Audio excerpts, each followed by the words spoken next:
Hello धुरंधरो, नमस्ते, राम राम। मैं हूं अमित चौधरी। स्वागत है आपके अपने YouTube channel Amit sir GK में। तो आज मोस्ट इंपोर्टेंट डे है, 18 अक्टूबर है और डेली करंट के तहलके के अंतर्गत जो 10 से 12 क्वेश्चन होते हैं मोस्ट इंपोर्टेंट होते हैं सभी के सभी। आने वाले जिस भी एग्जाम की आप तैयारी कर रहे हो उसमें एक दो क्वेश्चन जरूर पूछे जा सकते हैं जो कि मेरी क्लास के होकर जाएंगे वो।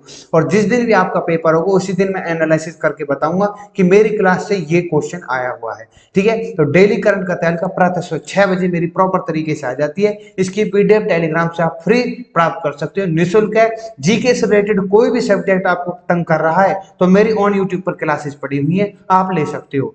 ठीक है, तो आज की शुरुआत करते हैं क्लास की, जो कि मोस्ट इंपोर्टेंट है आप सभी भाइयों के लिए।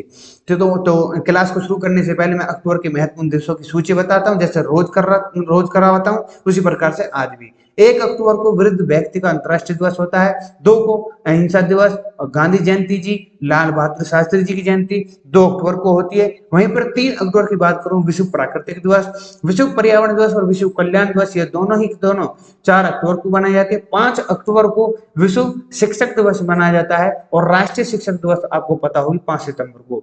वहीं पर बता दूं 8 अक्टूबर को, जो कि मोस्ट इंपोर्टेंट है, वायु सेना दिवस मनाया जाता है। और 9 अक्टूबर को विश्व डाक दिवस। और 9 और 10 में कंफ्यूज नहीं हो रहा, 9 को पहले विश्व डाक दिवस है, फिर उसके बाद 10 जो राष्ट्रीय डाक दिवस मनाया जाता है। ठीक है, वहीं पर 11 अक्टूबर को अंतर्राष्ट्रीय बालिका दिवस माना जाता है। विश्व गठिया दिवस बताया 12 अक्टूबर को। 13 अक्टूबर को राष्ट्रीय आपदा न्यूनीकरण के लिए संयुक्त राष्ट्र राष्ट्रीय दिवस होता है। मैं बता दूं विश्व मानव दिवस 14 अक्टूबर को। और 15 अक्टूबर को विश्व सफेद बैल दिवस होता है। विश्व खाद्य दिवस के बारे में प्रॉपर तरीके से कल मैंने बताया हुआ है आपको। ठीक है, 16 अक्टूबर को मनाया जाता है। और 17 अक्टूबर को गरीब उन्मूलन के लिए अंतर्राष्ट्रीय दिवस मनाया जाता है। आज है 18 तारीख और आपके सामने फर्स्ट क्वेश्चन आपके सामने है। पीएम किसान सम्मान इंपोर्टेंट क्वेश्चन है, निशान लगा लेना। कितने कितने कौन कौन से इन्होंने उद्घाटन किया इस सम्मेलन के अंतर्गत, वो सभी जिक्र करता चलूंगा आज इस क्वेश्चन के अंतर्गत। पीएम किसान सम्मान सम्मेलन 2022 का उद्घाटन पीएम मोदी 17 अक्टूबर को। ये जो सम्मेलन चल रहा है खासकर दो दिन चलेगा, 17 आज मतलब कल और आज। ठीक है, तो 17 अक्टूबर को किस शहर में भारतीय कृषि अनुसंधान संस्थान में किया जा रहा है।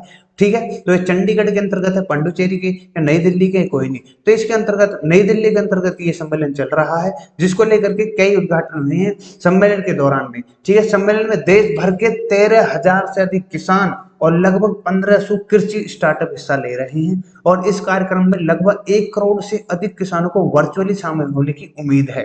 मतलब 2 दिन जो सम्मेलन चल रहा है इसके अंतर्गत। ठीक है, PM Modi direct benefit transfer के जरिए प्रधानमंत्री किसान सम्मान निधि के तहत में 16,000 करोड़ रुपए के साथ 12वीं किस्त राशि जारी कर रहे हैं। आप सभी को पता होनी चाहिए इस चीज की। ठीक है, ये जो पीएम जो बेनिफिट ट्रांसफर जो इसके जरिए प्रधानमंत्री किसान सम्मान निधि है, जो स्कीम बनाई गई थी किसानों के लिए। ठीक है, कि साल के अंतर्गत उनको 6,000 रुपए प्राप्त किए जाएंगे, वो चीजें यहाँ पर 12वीं किस्त उसकी दी गई है। ठीक है, प्रधानमंत्री किसान सम्मान निधि के तहत पात्र किसान परिवारों को 2,000 रुपए की 3 समान किस्तों के प्रति वर्ष 6,000 रुपए दिए जाते हैं। आप सबको पता होगी इस चीज के बारे में, नहीं पता तो आपके सामने मैंने बता दिया पॉइंट वाइज करके। प्रधानमंत्री कृषि स्टार्टअप कॉन्क्लेव और प्रदर्शनी का भी उद्घाटन किया। और वह रसायन और उर्वरक मंत्रालय के 600 प्रधानमंत्री किसान समृद्धि केंद्रों का भी उद्घाटन करेंगे। मतलब कल कुछ हो चुकी है और आज भी कुछ करेंगे। इसके तहत उर्वरक खुदरा दुकानों को धीरे धीरे प्रधानमंत्री किसान समृद्धि केंद्रों में बदला जाएगा, कुल मिलाकर इसके अंडर लिया जाएगा। और मैं थोड़ा बता दूं कि इसमें प्रधानमंत्री जी ने जो मैंने इसके ऊपर विश्व फेयर की क्लास बना रखी कि एक राष्ट्र एक उर्वरक की आरंभ करेंगे, प्रॉपर तरीके से आपको बताया हुआ था। 2 अक्टूबर उनको लास्ट दिया गया था टाइम। ठीक है, उनके ऊपर भारत, ये जो मतलब जो एक राष्ट्र एक उर्वरक जैसे कोई भी कंपनी है तो उसमें भारत नाम से जरूर आना है। ऊपर जो कंपनी का टैग होगा वो थोड़ा सा नीचे होगा। ये सभी चीजें इसके ऊपर मैंने जिक्र कर रखा, आपको विश्व अफेयर में लिख सकते हो। भाई अमित चौधरी एक राष्ट्र एक उर्वरक के ऊपर क्लास बना रखी है मैंने प्रॉपर तरीके से, जिसको नहीं पता इसके बारे में। ठीक है, तो नेक्स्ट क्वेश्चन पर चलते हैं। इंग्लिश वाले बच्चों के लिए ये इंग्लिश में कन्वर्ट कर रखी है, आप प्रॉपर तरीके से ले सकते हो, देख सकते हो, पढ़ सकते हो। नेक्स्ट है, प्रधानमंत्री नरेंद्र मोदी जी ने 16 अक्टूबर को देश के कितने जिलों में 75 डिजिटल बैंकिंग इकाइयां देश को समर्पित किए हैं। तो ये 70 जिले हैं, 74 है, 75 जिले हैं, 71। आपको पता होगा 75 जिलों के अंतर्गत मतलब 75 वर्ष के अमृत महोत्सव पर अपन अपना जो भारत है वो बना रहा है 75वां वर्ष स्वतंत्रता के रूप में। तो 75 जिलों के साथ 75 डिजिटल बैंकिंग इकाई देश को समर्पित कर रहे हैं। कौन? प्रधानमंत्री हमारे श्री नरेंद्र मोदी जी। 2022 और 23 के केंद्रीय बजट भाषण के हिस्से के रूप में वित्त मंत्री निर्मला सीतारमण ने भारत के 75 जिलों में 75 डिजिटल बैंकिंग इकाई की स्थापना की घोषणा की। ये जो मैं आपके सामने बता रहा हूं कि जो ये क्वेश्चन के अंतर्गत उसी के अंतर्गत सारे जो पॉइंट मैं बताता हूँ प्रॉपर तरीके से, वो पॉइंट इंपॉर्टेंट होता है जो मैं लिख रहा हूँ। इससे रिलेटेड जो बाकी जो भसड़ होती है वो मैं बोलने की मैं मतलब कि जो आलतू फालतू की चीजें होती हैं कि इसके साथ ये जोड़ लो, इसके साथ ये लिख लो, या फिर इससे रिलेटेड और चीजें और बता दो। सिक्किम, भाई वाह पहले वह सिक्किम में पता करो कि उस सिक्किम के बारे में क्या क्या पॉइंट लिख के आ रहे हैं, कहाँ से वो एग्जामिनर क्वेश्चन पूछ सकता है। ठीक है, प्रॉपर तरीके से उसको जानो तो सही, उससे अलग एक सिक्किम गिनवा देगी दुनिया। ठीक है, तो ये 75 डिजिटल बैंकिंग इकाइयां देश में वित्तीय समावेशन को मजबूती करेंगी और विभिन्न प्रकार के डिजिटल बैंकिंग सुविधाएं प्रदान करेंगी। कुल मिलाकर जो मैंने क्वेश्चन डाला है उसको प्रॉपर तरीके से जान जाओगे इस पॉइंटों के तहत। यह बचत खाते खोलने, balance check, print passbook, fund transfer और सावधि जमा में निवेश आदि जैसी बैंकिंग सुविधा प्रदान करेगा।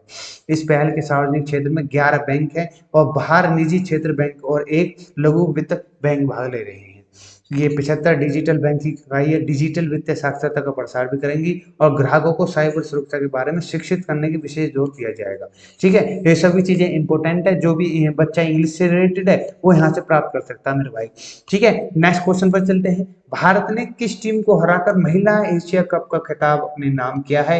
इंपॉर्टेंट क्वेश्चन है, यहाँ से क्वेश्चन जीतेगा। हालांकि एशिया कप में हमारे जो मेंस की टीम थी वो तो नहीं लेकर आई, पर लेकिन अपनी जो वोमेन है, महिला जो है वो लेकर आई है एशिया कप, जो कि 7वें नंबर का। तो श्रीलंका इसके अपोजिट में थी, आपको पता होनी चाहिए। एशिया कप के अंतर्गत ये देश तो आते ही नहीं है। ठीक है, पाकिस्तान तो आता है लेकिन ये दो जो देश हैं ये नहीं आते। नेक्स्ट क्वेश्चन पर चलते हैं। मतलब इसके बारे में पॉइंट बता दूं कि भारत ने श्रीलंका को 8 विकेट से हराया 7वीं बार, ये इंपोर्टेंट है।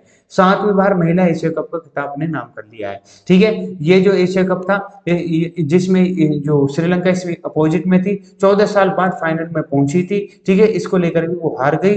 फिर मैं बता दूं दीप्ति को प्लेयर ऑफ द टूर्नामेंट पुरस्कार मिला है एशिया कप के अंतर्गत। और महिला एशिया कप जो 2004 में शुरू हुआ था, ये भी इंपोर्टेंट हो, आपको पता होनी चाहिए। पहला महिला एशिया कप 2004 में श्रीलंका में आयोजित किया गया था।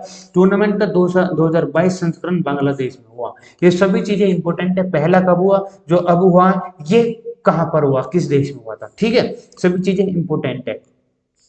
नेक्स्ट चलते हैं। भारत सेना ने अग्निवीर वेतन खातों के लिए कितने बैंकों के साथ समझौता पर ज्ञापन पर हस्ताक्षर किए? 12 बैंकों, 11 बैंक, 17 बैंक या 14 बैंक? तो 11 बैंकों के साथ समझौता कर लिया। जो अग्निवीर जो स्कीम चलाई थी, आपको पता होगी, जुलाई के अंतर्गत भारत सरकार ने सेना को लेकर के। उसके बारे में थोड़ा मैं बता दूं, भारतीय सेना ने नामांकन पर अग्निवीरों को बैंक की सुविधाएं प्रदान करने के लिए 11 बैंकों के साथ एक ऐतिहासिक समझौता ज्ञापन पर हस्ताक्षर किए हैं। कुल मिलाकर उनकी पेंशन के ऊपर है। इसमें जो भी बैंक है आपके सामने मैंने लिख रखे हैं। ठीक है, अग्निवीर वेतन पैकेज की विशेषताएं, सुविधाओं को, रक्षा वेतन पैकेज के सम्मान है। इसके अतिरिक्त बैंक अग्निवीर को उनकी उद्यमशीलता कौशल को बढ़ावा देने के लिए सॉफ्ट लोन भी प्रदान करेंगे। ये जो 11 बैंक है इनको लेकर के बता रहा हूं मैं। और रक्षा बलों में युवाओं की भर्ती के लिए 14 जून को अग्निपथ योजना शुरू की गई थी। सॉरी मैंने जुलाई बोल दी, तो 14 जून को ये शुरू की गई थी। आपको पता होगी, प्रॉपर तरीके से मैंने क्लास बनाई हुई है इसके ऊपर भी। नेक्स्ट क्वेश्चन है कि किसने सबमरीन लॉन्चेड बैलिस्टिक मिसाइल का सफल प्रक्षेपण कर लिया है? मतलब किसके द्वारा किया गया? तो Arihant is the right answer हो जाता है। आपको दिख रहा होगा इसके द्वारा ही ये जो SLBM जो मिसाइल है इसके सफल प्रक्षेपण हुआ है, बंगाल की खाड़ी में हुआ था। ठीक है, मैं बता दूं मिसाइल ने बहुत ही उच्च सटीकता के साथ बंगाल की खाड़ी में लक्ष्य क्षेत्र को भेद किया। यह चालक दल की योग्यता साबित करने में SSBN कार्यक्रम को मान्य करने के लिए एक महत्वपूर्ण कदम है। ठीक है, कुल मिलाकर यह है कि जो प्रशिक्षण होना था वो सफल हो गया है।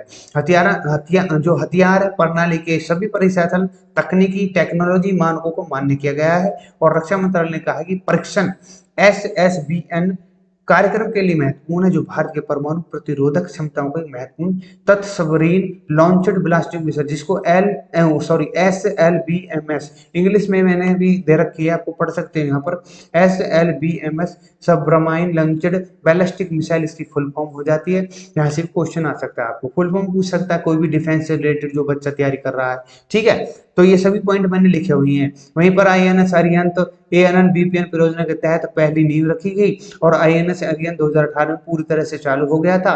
INS अरिहंत भारत की बैलिस्टिक मिसाइल परमाणु शक्ति वाला सक्षम पनडुब्बी है, ये आपको पता होना चाहिए, जो कि आपके सामने पनडुब्बी का मतलब है जो समुद्र में अंदर चलती है, ठीक है। नेक्स्ट क्वेश्चन पर चलते हैं। भारत कृषि उपग्रह कार्यक्रम के तहत भारत के पूरे कृषि क्षेत्र को कवर करने के लिए कम से कम कितने उपग्रहों की आवश्यकता होगी? 4, 2, 6, 0, कितने की जरूरत होगी? ये इंपोर्टेंट क्वेश्चन जो मैं सभी करा रहा हूं ना आपको, ये सभी के सभी इंपोर्टेंट है। मैं बता दूं भारतीय, इसका जो क्वेश्चन का आंसर है वो सेकंड है, ठीक है। मैं बता दूं भारतीय कृषि उपग्रह कार्यक्रम कृषि क्षेत्र में इसरो को समर्पित कार्यक्रम है। यह कृषि संबंधी गतिविधियों, कीटनाशकों, सिंचाई, फसल डेटा, सूखे के आंकड़ों आदि को विस्तार करेगा। देश के पूरे कृषि क्षेत्र को कवर करने के लिए न्यूनतम 2 उपग्रहों की आवश्यकता होगी। ये जो भी इंपोर्टेंट बातें हैं ये मोस्ट इंपोर्टेंट है, ठीक है। अंतर्राष्ट्रीय आपराधिक पुलिस संगठन की महासभा की मेजबानी किस शहर में की गई? नेक्स्ट क्वेश्चन आपके सामने इंपोर्टेंट क्वेश्चन है, ये भी दिल्ली में ही की गई है, आपको पता होनी चाहिए। अंतर्राष्ट्रीय आपराधिक पुलिस संगठन इंटरपोल जो आपके सामने दिख रहा है इंग्लिश में, ठीक है, इंग्लिश में आपको दिख रहा है, जो मैंने बताया ये सभी चीजें इंपोर्टेंट है। International criminal police organisation Interpol की फुल फॉर्म हो जाती है, ठीक है। आपसे फुल फॉर्म भी पूछ सकता है, या फिर कहाँ पर इसके उद्घाटन हो रहा है, या फिर सॉरी इसके जो ये संगठन है इसके आयोजित किया जा रहा है, ये इंपॉर्टेंट है। नई दिल्ली के अंतर्गत भारत में की गई। अंतर्राष्ट्रीय आपराधिक पुलिस संगठन एक अंतर्राष्ट्रीय संगठन है जिसका मुख्यालय लियोन फ्रांस में है, ये क्वेश्चन पूछ सकता है। वर्ष 1923 में स्थापित किया गया था। 1997 के बाद में इस तरह के सम्मेलन में भी मेजबानी भारत दूसरी बार कर रहा है, ये भी इंपॉर्टेंट है। वर्तमान में संयुक्त अरब अमीरात अहमद नसीर अल रसई इसके अध्यक्ष रहे हैं, ठीक है। इंपॉर्टेंट है, जो भी चीजें मैं आपसे डिस्कस कर रहा हूँ सभी के सभी चीजें इंपॉर्टेंट है। नेक्स्ट पे चलूँ, मैं बता दूं आपको the most incredible world cup stories encoded from football world cup from Uruguay in 1930 to the present day नामक पुस्तक लेखक कौन है? ये लुसाने वर्निक जी हैं। आपके सामने ये पुस्तक भी पूछी जा सकती है, ठीक है। ये मोस्ट इंपोर्टेंट है, बहुत ही ड्रामा भरी हुई है, सॉरी ड्रामा नहीं, इसको ये जो पुस्तक है बहुत ही मतलब कि जो लुसाने वर्की ने लिखी है, इनके अपने द्वारा लिखी गई, ना कि किसी और के द्वारा। इन्होंने खुद से ये इसको जांचा है, परखा है और प्रॉपर तरीके से लिखा है, और ये नियोगी पुस्तकों द्वारा प्रकाशित की गई है। फीफा विश्व कप 2022 के 22वें संस्करण की मेजबानी इस साल कतर द्वारा की जाएगी। ये भी आपको पता होना चाहिए कि फीफा जो विश्व कप हो रहा है वो इस समय इस साल में कहाँ होगा, कब होगा? कतर के अंतर्गत। अब कतर किसकी राजधानी है, इन कमेंट मुझे बताना। नेक्स्ट क्वेश्चन है, रेल मंत्री अश्वनी वैष्णव ने भारत के पहले एल्यूमिनियम फ्रेट रैक का उद्घाटन किस शहर में किया गया? फ्रेट रैक के बारे में प्रॉपर तरीके से मैं आपको बताऊंगा, इंपोर्टेंट क्वेश्चन है, ठीक है। ये जो है भुवनेश्वर में किया गया है, इंपोर्टेंट क्वेश्चन है, निशान लगाना ना। रेल मंत्री कौन है? ये आपके जो आपके वैष्णव जी हैं, मतलब अश्वनी वैष्णव साहब है, इन्होंने इसका उद्घाटन किया है 16 अक्टूबर को भुवनेश्वर, जो कि राजधानी किसकी है? उड़ीसा की है। रेलवे स्टेशन पर एल्यूमिनियम फ्रेट रैक 61 BOBRNL संघ का उद्घाटन किया और इसका गंतव्य बिलासपुर है, ठीक है, बनाने वाला। यह रैक मैक इन इंडिया कार्यक्रम के लिए समर्पित प्रयास है। जो आपको दिख रहा है इसकी खूबियां मैंने आपके सामने दे रखी है इन इंग्लिश में। यह पूरी तरह से RDSO हिडलांको और बेस्को वैगन्स के सहयोग से स्वदेशी रूप से डिजाइन और विकसित किया गया है। इसके बारे में थोड़ा मैं बता दूं, जो एल्यूमिनियम रैक है ये है क्या? ये जो बिना वेल्डिंग के पूरा किया गया है। इसके जो टायर है सामान्य स्टील से 3.25 टन कम है। इसकी अतिरिक्त वहन और क्षमता 180 टन है, ठीक। कुल मिलाकर ये खर्चा इसमें बहुत अच्छी तरीके से कम होगा। अकेला रैक जो है अपने जीवन काल में 14,500 टन से अधिक कार्बन डाइऑक्साइड बचा सकता है, और इसकी लागत जो है 35% अधिक है, क्योंकि अधिसंरचना पूरी तरह से एल्यूमिनियम की गई है, ठीक है। यह प्रॉपर तरीके से बहुत लंबे कार्यकाल के या बहुत लंबे समय तक चलने वाला रैक है, ठीक है। नेक्स्ट क्वेश्चन है, पब्लिक अफेयर इंडेक्स 2022 में कौन सा राज्य सबसे ऊपर रहा है? इंपोर्टेंट क्वेश्चन है बिल्कुल, ठीक है। ये जो है आपके जो हरियाणा के CM दिख रहे हैं खट्टर साहब, मनोहर लाल खट्टर, तो ये सबसे ऊपर रहा है पब्लिक अफेयर इंडेक्स। आइए मैं थोड़ा बता दूं इसके बारे में, और कई ऐसे राज्य हैं और कई ऐसी स्कीमें हैं या फिर कई ऐसे जो आपके सामने मैंने बताऊंगा श्रेणियां जिनमें हर एक राज्य अपने अपने प्रथम आए, कोई लास्ट में आया, कोई सेकंड आया, कोई थर्ड आया, उन सभी को प्रॉपर तरीके से मैं बताता चलूंगा। 3 तरह के न्याय में 0.6948 के स्कोर के साथ हरियाणा 18 प्रमुख राज्यों में से नंबर 1 रहा। इसके बाद तमिलनाडु, केरल, छत्तीसगढ़, पंजाब, कर्नाटक स्थान पर रहे और बड़े राज्यों में महाराष्ट्र, पश्चिम बंगाल, झारखंड जैसे कि आपके सामने दिख रहे हैं 16, 17, 18 स्थान पर रहे हैं। सिक्किम के अंतर्गत मैं बता दूं यह 0.5715 के स्कोर के 10 छोटे राज्यों में श्रेणी पर स्थान बना है।